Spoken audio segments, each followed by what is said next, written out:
Hi, I'm Melissa Carlin, and this is a close reading of Thomas Jefferson's State of the Union Address dated December 2nd, 1806. Before holding national office, Jefferson tried on several occasions to organize expeditions to the West. When he was elected president, the United States purchased 828,000 miles of land from France, which doubled the size of the United States. This is commonly referred to as the Louisiana Purchase. The lands acquired from the Louisiana Purchase were those west of the Mississippi River. These lands were generally unexplored and therefore completely unknown to both the United States and France. Because of this, President Jefferson requested that Congress approve $2,500 for an exploratory expedition westward. Immediately after Congress approved the funds for this expedition, Jefferson chose Captain Meriwether Lewis as its leader for his experience as an Army officer and his slight knowledge of the West. Lewis later decided to choose another Army officer, William Clark, to aid in this expedition. President Jefferson outlined the ideal goals and accomplishments for this expedition. He wanted them to study the Native American tribes living in the area, as well as the plants, animals, geology, and terrain of the region. Also, he wanted to find a direct waterway to the West Coast and Pacific Ocean, so expansion and commerce in the years to come would be easier. Lewis and Clark's expedition to the West finally began in May of 1804. About 2 years later, the two Army officials returned from their expedition, and Jefferson announced their arrival in his State of the Union address. Jefferson announced that the expedition had all the success that was expected. Lewis and Clark were able to explore the new land, but also learn the character of the country. And with that came the understanding of its commerce and inhabitants there as well. There was also an attempt to explore the southwestern United States with the Red River expedition, under the direction of Thomas Freeman, which was not as successful as Lewis and Clark's expedition. The work of Lieutenant Pike also provided useful additions to the country's knowledge of the Mississippi. The journals and maps of all of these explorers helped to furnish materials for creating an accurate map of the Mississippi and the West.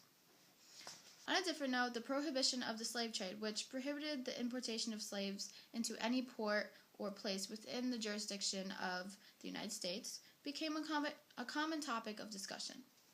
The citizens had the right to intervene with the laws set forth over the prohibition of slavery and had a voice in the matter.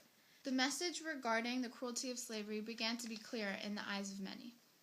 Although immediate action was necessary, no law could take prohibitory effect until the first day of the year 1808.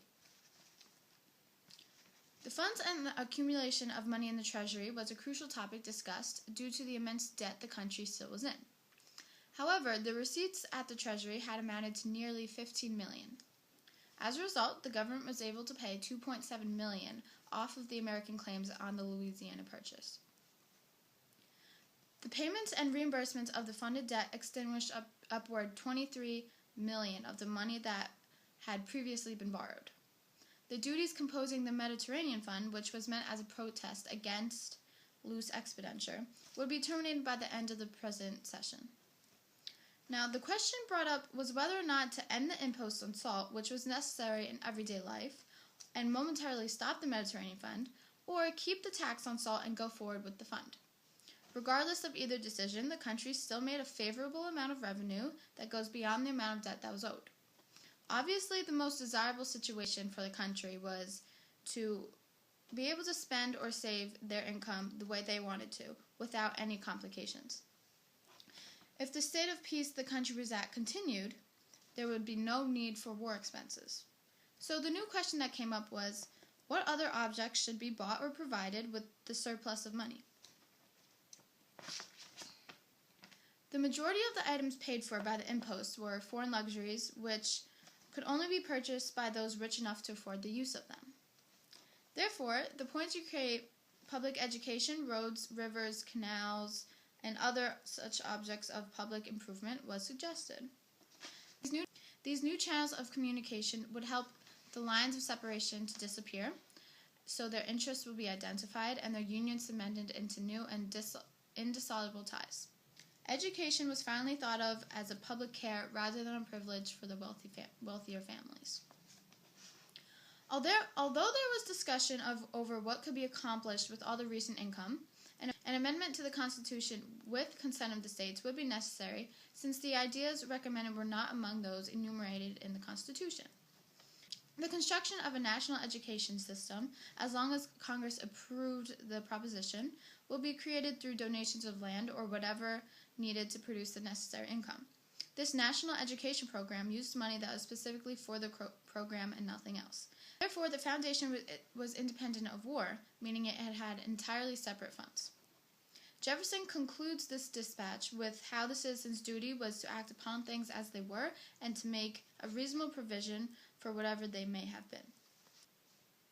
If there was potential for war to break out, armies would be ready to be raised indefinitely. An organized militia and volunteers would also be prepared to get called at any point in the Union.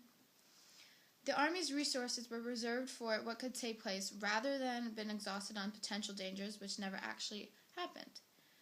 Jefferson concluded this with the explanation that further movement on the country's western fronts would be communicated to the public as they became known, along with whatever other information he may have received, which would have aided in deliberations on the nation's utmost interests.